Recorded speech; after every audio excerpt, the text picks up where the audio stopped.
Hello, ladies and gentlemen, and welcome to a special live in-person edition of the BC Poly Hot Stove on the Orca Broadcasting Network.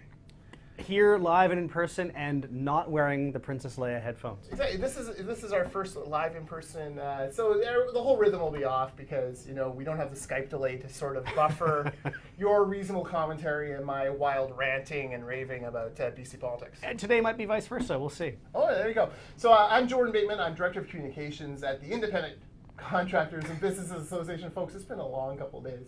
And a contributor. I'm part of the resident pod at the Orca.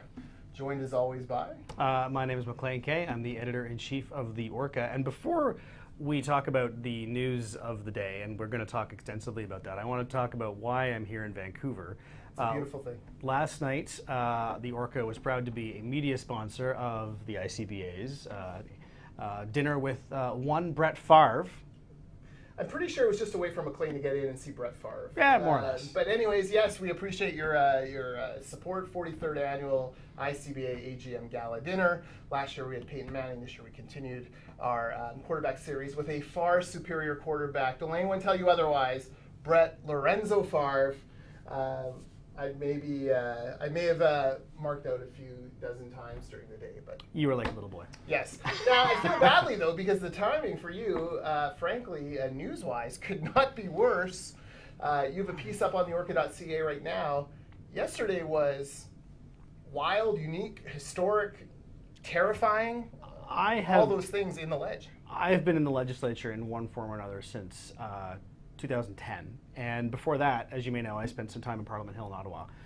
Aside from being on Parliament Hill for 9/11, this was the most extraordinary day I have ever seen firsthand in politics.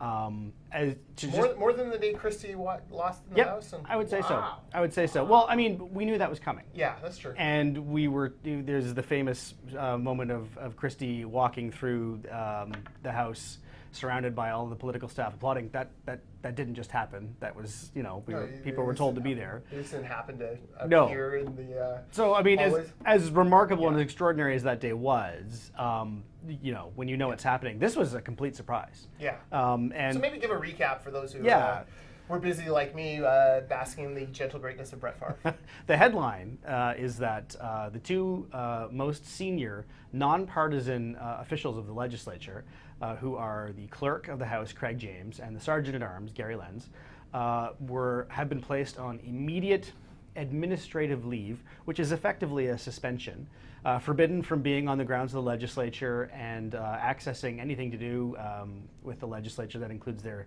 drives, their email accounts, their cell phones, their keys, all turned in, and that's because they're under an active criminal investigation. Yeah. And these aren't, like you say, clerk and sergeant-at-arms, but what a clerk really is, essentially the CEO of the $70 million a year nonpartisan legislature budget staff. And the chief at arms is security. Sergeant at arms is the security, which obviously very important in a world where we've had incidents in the House of Commons and potential threats at the ledge. These are, this is not the point, but these are very good jobs. These are very unique. $400,000 a year for the clerk. So, and for the clerk, it's a lifetime appointment. Really? Yes, it's there until he no longer wants it. Assuming, well, we'll see what happens. But none of us knew this was going to happen. We sat in the press gallery for question period as usual, myself and a few of my colleagues. And Uber? Was that the question? The questions were about Uber. That's right. Yeah. Okay, good. See? Paying attention, folks. Well, it's amazing the things that no longer matter. Yeah. Not that Uber doesn't matter. But anyway, usually when question period ends, the MLAs all disperse because not all of them will stay for the next order of business, which was usually bill debate and was again here today. This time, everyone stayed still. It got very quiet and very tense, and to the point where my colleagues and I were looking at each other saying, this is unusual. And so, again, nothing happened. The three party leaders were all sitting in their seats, dead silent, not looking at anyone, not talking to anyone, just Horgan was doing this, so was Wilkinson, and so was Weaver. Never seen that before. And so we were mouthing to a lot of the MLAs, like, what's going on? And on both sides, NDP and BC Liberal, we were getting signals from MLAs saying, wait, stay sitting, something's going to happen. And so we sat, and who's the best lip reader down there? Oh, it's I would say Mike Bernier on the BC Liberal side, and either Shane Simpson or Rob Fleming on the NDP side. You'd be screwed if I was down there. I can't read lips to save my life. I mean, it's a running joke in the family that. But I mean, you want to keep a secret from Dad. Just don't say it out loud. I mean, it's not like complicated semaphore. I mean, we're literally just kind of doing what's going on, and then the signal was stay. So after a brief preamble, NDP House Leader Mike Farnworth stood up and read a motion, which just said that these two men were placed on immediate administrative leave, and asked for unanimous consent of the House, which is required for nonpartisan officials of the legislature. That's why that happened. It was a procedural thing. And yeah, after that, pandemonium ensued. Right. Well, concurrently to that, the Speaker of the House had summoned these two gentlemen into his office, and apparently, according to the clerk later, very fidgety or uncomfortable. I guess I would be uncomfortable. Suspended them, told them what was happening. They watched the motion pass, and then... Yeah. Now, the legislature is a funny place in that City of Victoria Police technically has no jurisdiction there. So if I want to murder a man, I should go do it at the corner of the ledge? Well, you would be... Just asking for a friend. You would be subject to the jurisdiction of the legislature security, who, every single one of them, by the way... You do have a jail there. There is a jail. There is a jail in the bottom of the ledge, which has apparently never been used, and actually is now used for storage. I walk by it every day. It's all the time. But the security of the legislature are licensed to carry live ammunition, and bulletproof vests, and every single member of legislative security... They're all either former policemen, officers, I should say, or members of the military. There was a member of the British SAS, was a security officer until extremely recently. So these people know what they're doing. And yes. And now their boss is being escorted out by VPD. Yeah, they're on invitation of the Speaker's office, because obviously once you leave the legislature, the legislator's security is not going to follow you. So, but I mean, we didn't. For the Speaker, you can't, the guy's in charge of the security force, so you can't even, you can't go to the second in charge. You got to find someone else to escort him out. All these things. He would be the escorter. Right. So all these things that you'd never think of that were suddenly of crucial importance. We did not get a chance to see the Sergeant-at-Arms. He was filmed leaving, escorted, but didn't answer any questions. Craig James walked into all of us in the media because we happened to be standing outside the clerk's office. And the man answered questions for almost 10 minutes. With police officers there looking up? Yeah, which we didn't know at the time. There were just two men who looked like police officers standing behind him, but nobody asked him who they were. In retrospect, we probably should have, but I mean... You're gobsmacked at the time. Right. They're just trying to piece together what the heck's happening. It's amazing. Normally, when there's a scrum, whoever's being questioned, you know what the questions are, and there's sort of an order to them come. And a question would get asked to Craig James, and then there'd be this pause, and then somebody would blurt out the first thing that would, where are you going to go right now? Who's driving you home? Just like the strangest sort of questions. What are you going to have for supper? I'm sorry. And the amazing thing was that Craig James is known for being very even-keeled and steady, and he was. You could tell he was upset, understandably. And so upset that he didn't want to ride his bike home. He was getting a ride home with Gary Lenz, which, again, is one of those things that sounds odd, but then you realize, obviously, they're both at the ledge and leaving at the same time. Not to sound trite, but it does. The logistics work. But, I mean, he answered questions calmly, even-keel, and even when somebody asked him if there was any precedent for this, he got this almost half smile and faraway look in his eyes as he started referencing the Colin Thatcher case in Saskatchewan, which he worked on because he was in the Legislative Assembly there. And then he started talking about some obscure case in Western Australia. Western Australia, great. One of my favorite parts of Australia. Right? And but he got cut off before he... Crocodile Dundee was escorted off the precinct. To this day, I regret him not getting to finish that thought, because, I mean, anytime you ask for, is this unprecedented, and somebody references Western Australia... You know that it's more or less unprecedented. Pretty rare. So what we were watching has never been seen before or since, really. He left, escorted out shortly thereafter. Well, just to finish the thought on those two, Les Lane's piece I thought was really interesting, where he kind of went behind the scenes and said, look, this is the kind of relationship that we normally have with the clerk, and it's not, we're not friends, but we're friendly acquaintances. And these are the two most senior public servants in the legislature. Everyone reports to them. They work very closely with the party leaders to make sure that decorum is held and that the rules are followed. And it's unbelievable. And then they're escorted out like a couple of common alleged criminals. Doing the perp walk, as Les put it. And that's exactly what it was. And as Craig, and the funny thing is I still feel like I'm on first name basis with him. Craig said he had absolutely no idea now granted, I think anyone would say that in that position, but he did seem surprised. And although if you kind of knew and you'd say maybe I'm going to be proven innocent of all charges. Or you'd say this is a misunderstanding. Nonsense, this is a misunderstanding, and I can, The speaker's overreacting, and I look forward to his apology or whatever, you know. But he's a polished guy too, so he's not. That's very true. He's done. Okay, so then for that half hour, I was following on Twitter all your guys' tweets, and it was like Plexus is going to speak 12:15, 12:15, 12:15, 12:15, 12:15. You're all at the speaker's office. The door opens. Out comes Daryl Plekis in the tri-corner hat. No, wait. Record scratch. Some rando you've never met before. Exactly. With an Irish accent. Yeah. So who is this dude, and why is he speaking for our Speaker of the House? Good question. His name is Alan Mullen. Okay. He has. We didn't know this at the time. It was surreal in that when he started speaking, he was interrupted, I think, almost 3 times by people saying, "Wait, sorry, stop. Can you say and spell your name again and your title so it's on the record?" Because not a soul knew who this person was. Which, again, in a place as small as the legislature, shocking, doesn't happen. So he offered some comments. He didn't say much other than to say that it was an ongoing criminal investigation. I think at the time he indicated that it was a special prosecutor had been appointed. He didn't say 2. We later found out it was 2. And then it was an RCMP matter. The only other hint he gave, which was very interesting, was that the investigation pertained to their administrative duties. And that's important because a lot of us were thinking something along the lines of a Me Too incident. But unless we've drastically misread this situation, that is not what has happened here. It's just so odd because 2 guys, like 2 senior guys. Yeah. And, colleagues, but were they friends? Well, actually, Craig was asked that, and yes, they are friends. Okay. So that's puzzling. So then we find out later a second special prosecutor. Yeah. David Butcher, who handled the quick wins. That's right. The not so quick wins investigation. Which took years. It took years, and then came up with charges which frankly were, you can't say it, but I can, a little bit flimsy at best, nonetheless.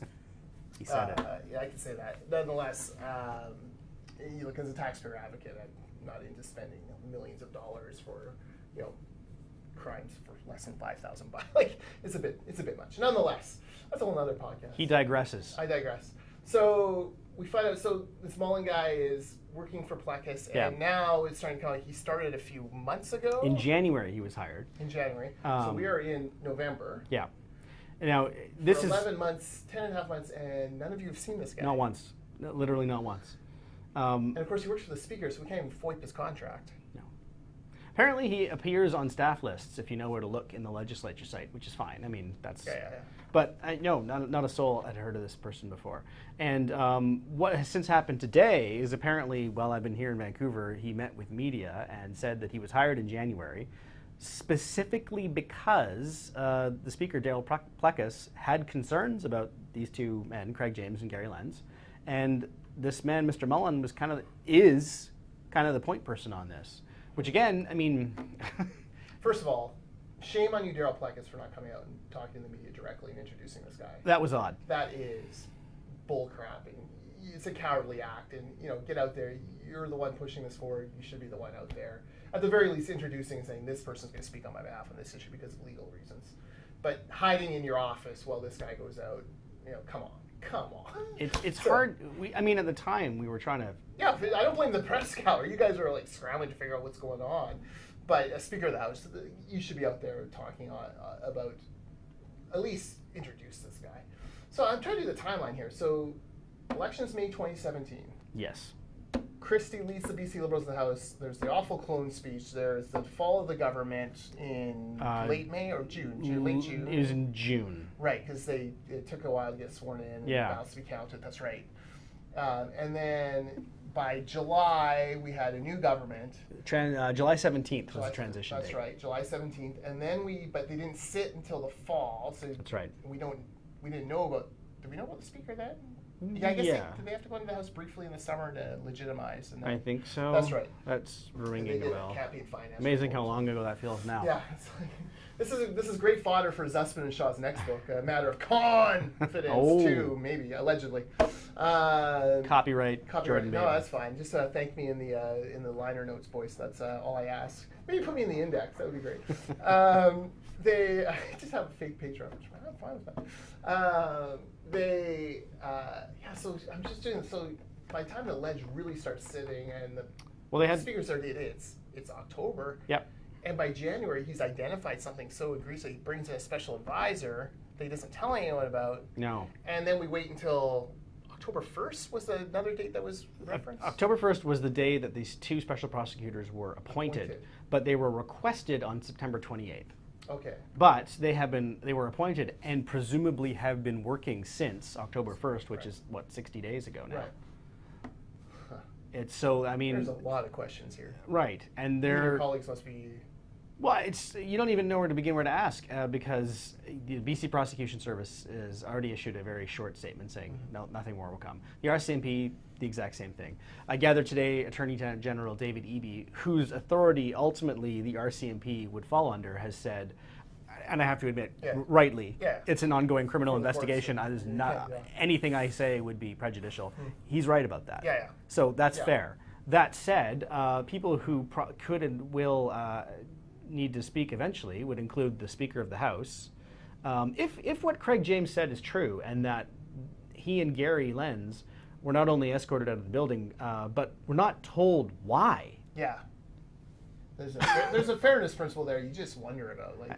And so the three House leaders, who are Mike Farnworth, Mary Polak, and Sonia Furstenau, respectively, would have been informed and consented to the unanimous motion and then being escorted out. So when Farnworth did immediate availability, he really just stuck to the motion. But the other two House leaders weren't with him? No, they were not. So that would have been a powerful statement to have all three of them together. It was something. And Farnworth, this is actually something worth noting, is that Mike Farnworth, whatever you think of, whatever your politics think of the NDP, Mike Farnworth is a veteran and savvy politician. Well liked by everyone. Yeah, and respected. Yeah.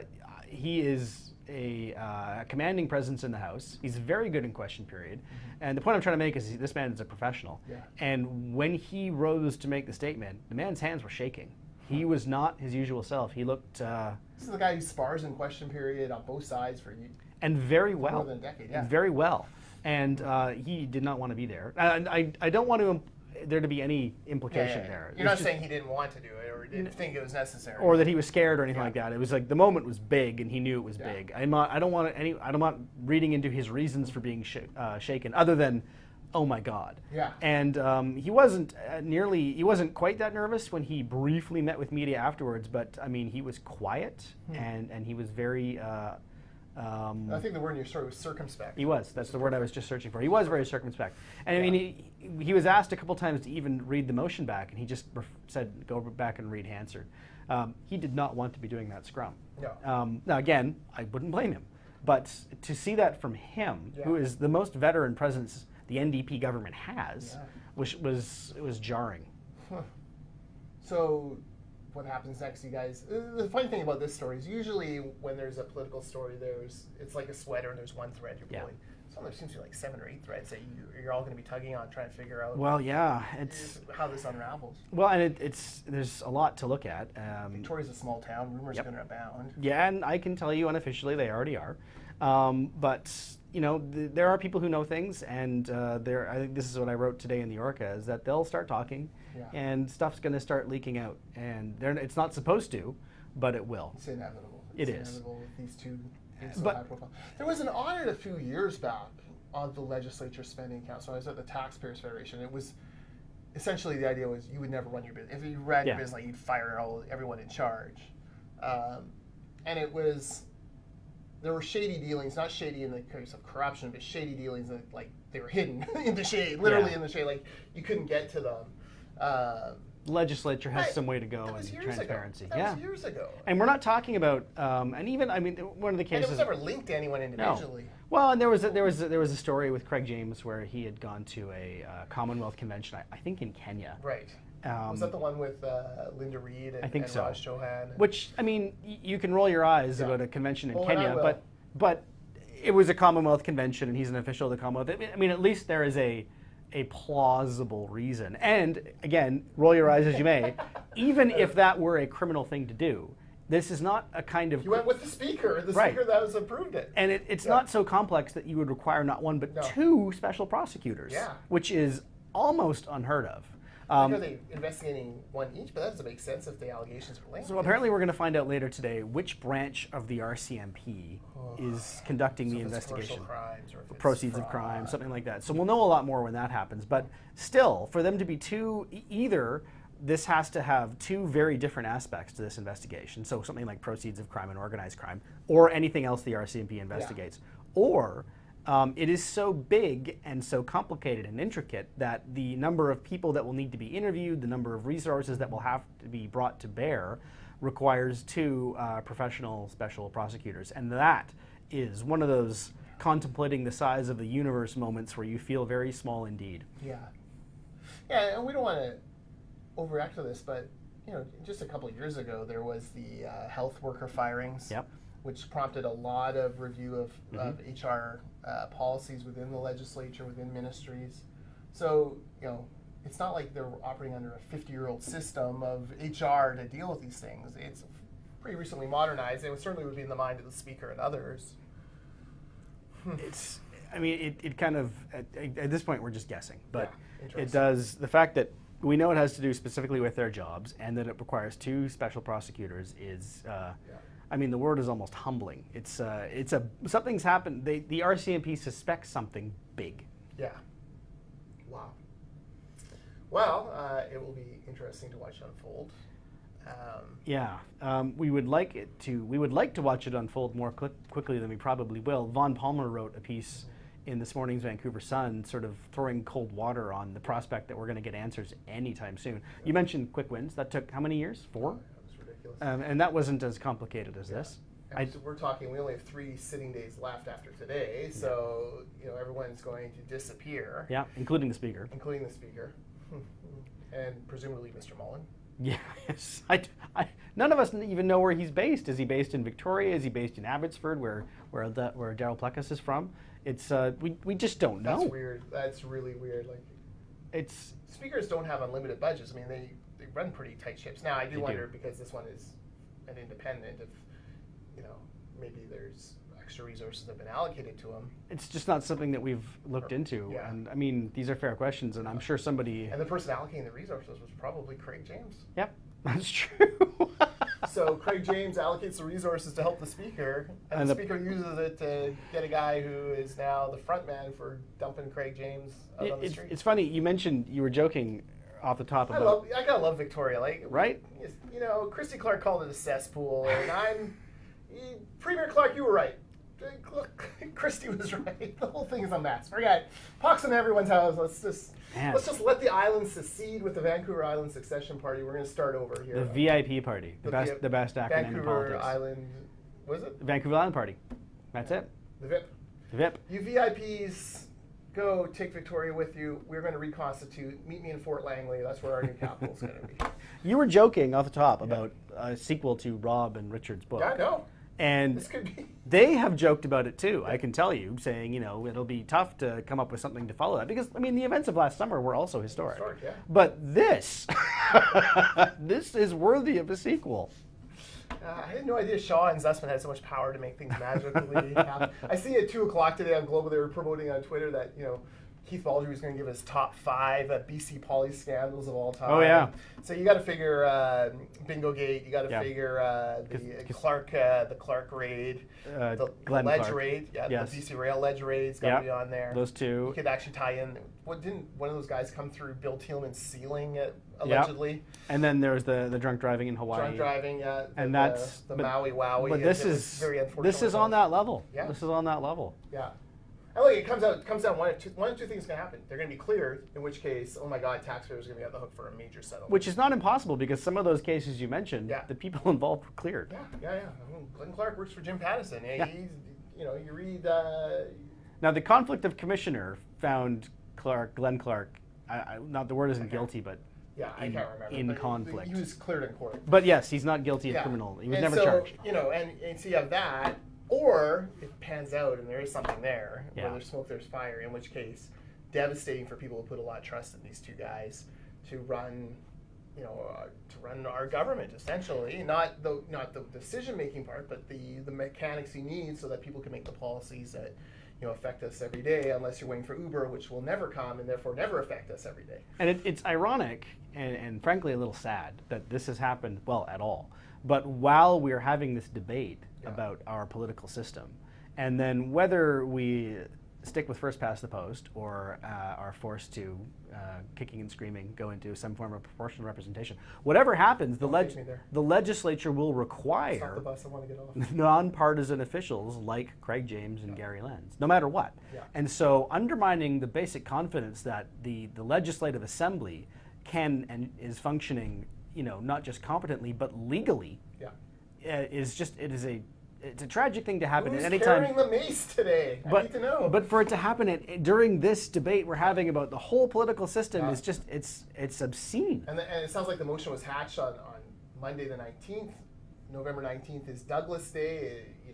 1858, November 19th, 1858. British Columbia became a crown colony. Mm-hmm. I know this because I live near Fort Langley, the birthplace of British Columbia. There's all these little historic undertones, and here we are 150 some years later, and we're pulling the plug on the two guys who are responsible for making sure the machinery of government works. Certainly never happened anywhere in Canada before. And apparently we're going to read up on Western Australia.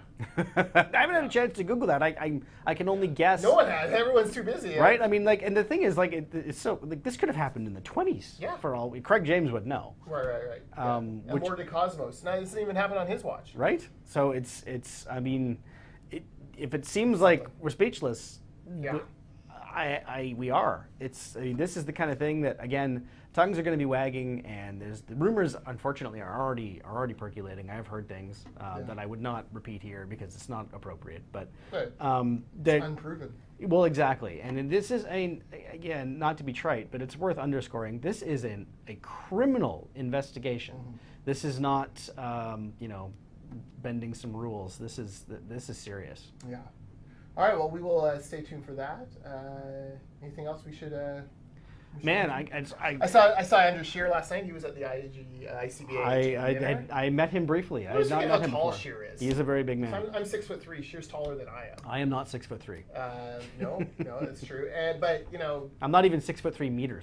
He was really happy. So his wife,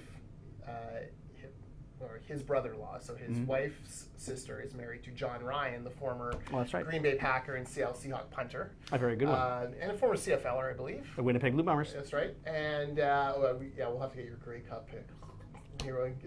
No spoilers, but it's red and white all over. Anyways, he came and he met Brett, and John had played with Brett for a year, and so that was kind of cool. And he brought a little picture of his grandpa with Brett Favre and had Brett sign him for his grandpa. John Ryan played with Brett Favre?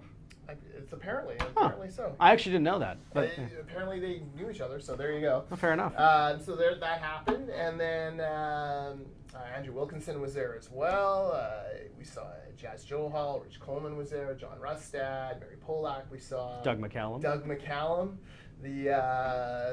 him the once and future king, the once and now king of the great thing about ICBA is we have so many friends and supporters and people who come and celebrate construction with us every year at this AGM. That literally at one table we had Diane Watts.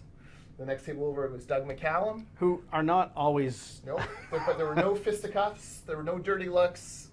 Just people who are out supporting construction. And again, basking in the gentle goodness of Brett Lorenzo Favre. So let's do our Grey Cup picks. McLean, do you have literally a horse in this race? I mean, if you don't know, if you follow me on Twitter, you'll know that I live and die every weekend with my beloved Calgary Stampeders. McLean's texted me one weekend, and he's like, I can't believe it. All these Stampeder players are tweeting him. They're conversing back and forth, and this was the highlight of the Twitter life for McLean, which was hilarious. Now, I would point out that all the receivers on the Stampeders, I think, are either dead or injured. I don't know, something like that.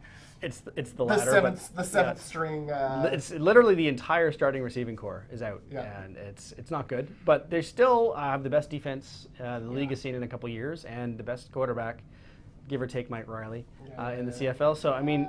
And the other thing is, I mean, if they lose this one, we're into Buffalo Bills territory. Yeah, you're in trouble. Like so you've lost 2 straight, correct? That's right. You should have 3 or 4. The one against so we lost against Ottawa, Toronto, and now it's Ottawa again. The Ottawa game was one of those they didn't take it seriously enough, and they've said so since. Toronto was a fluke. There was a lot of weird plays that the 1 in a million shots. I think they win that game 7 times out of 10, 8 times out of 10. I'm being fair.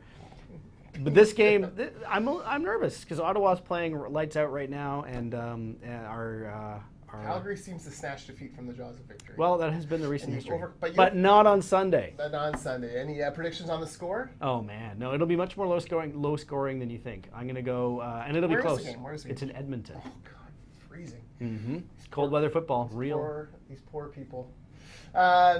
Jack and I, my 8-year-old and I, we have a debate over because, of course, virtually every star in the CFL is a free agent because of the way the collective bargaining agreement switches over this year. And so we have this debate, like, who would you rather sign as your quarterback, Bo Levi Mitchell, the Stampeders quarterback, or Mike Riley from the Eskimos? It sounds to me like you're a believer. I am a Bo Lever. I don't think you're going to get Bo Levi Mitchell. I think he either re-signs with Calgary or he goes to the NFL. I don't see him going anywhere else. Mike Riley, I think not only could but will sign in BC. I think so too. And we think Bo Levi is off the table, but it's an interesting debate because it's a little bit like Aaron Rodgers and Brett Favre, where you have the gunslinging Mike Riley, the born leader, willing to risk injury and do whatever, and then you have the more kind of the cerebral assassin of That's a good way of putting Bo. Pocket passer a little bit more, a little bit understands the systems a little bit better. It's a really interesting dichotomy, but it doesn't matter anyways because Trevor Harris is going to beat him on Sunday. Not going to happen. Not going to happen. It could happen. It could happen. Henry Burris did it. If I was in the studio right now, I would be throwing my headset down in disgust and saying you're blocked on Twitter, which I may still do. He's here, so it's all okay. All right, so follow us on Twitter at TheOrcaBC, Facebook.com/TheOrcaBC, YouTube, bit.ly/TheOrcaTV. We have a shortcut. That makes it easier. All about shortcuts. And you read my piece on how the Agricultural Land Commission has decided that spent thousands of your tax dollars trying to prove that 1.997 is actually more than 2. It turns out the courts did not agree, rightfully so. But it's a great story of red tape and infringing on private property. It's rights. true. It's not a story I was even aware of before reading it and editing it. And it's, it's math. It's straight up basic math. Straight math. It's Pac-Man, greater than, less than, right? Like Pac-Man, it's the bigger one. The bigger one here is 2, therefore smaller than 1.997. Therefore, the rules should not apply. My kid is 3.5. He understands. Yeah, exactly. All right. Thanks for watching. You can also download this on iTunes or through the Google Play Store. Just search for The Orca on there, and we will talk to you again next week. Until then.